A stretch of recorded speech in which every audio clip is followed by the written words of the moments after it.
அஸ்ஸலாமு அலைக்கும் வரஹ்மத்துல்லாஹி வபரகாத்துஹு. கண்ணியத்திற்குரிய முஃமினீன்களே, நாம் வாழுகிற இந்த உலகில் நமக்கெல்லாம் ஒரு ஆசை என்ன தெரியுமா? எப்படியாச்சும் நல்லவர்களாக வாழ்ந்துவிட வேண்டும் என்கிற ஆசை. அதற்கு பெருமக்கள் ஒரு 4 குணங்களை சொல்றாங்க.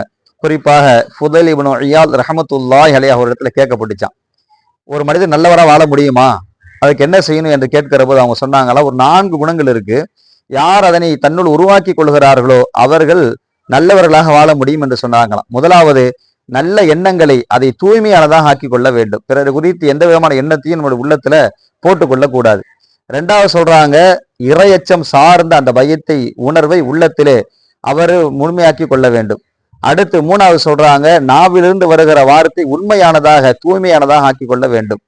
தேவையில்லாத பேச்சுகளை பேசக்கூடாது. 4வது சொல்றாங்க, செய்யக்கூடிய காரியங்கள் அது நல்லவையாக இருக்க வேண்டும். யாரிடத்துல இந்த 4 குணங்கள் இருக்குமோ அவர் நல்லவராக வாழ முடியும் என்று சொல்லுகிறார்கள் சையதுனா ஃபுதைல் இப்னு இயாத் ரஹ்மத்துல்லாஹி அலைஹி அவர்கள். பெருமக்களே, இந்த 4 குணங்களை நாமும் உருவாக்கி கொள்வோம், நல்லவர்களாக வாழ்வதற்கு முயற்சி செய்வோம். அல்லாஹ் கிருபை செய்வானாக.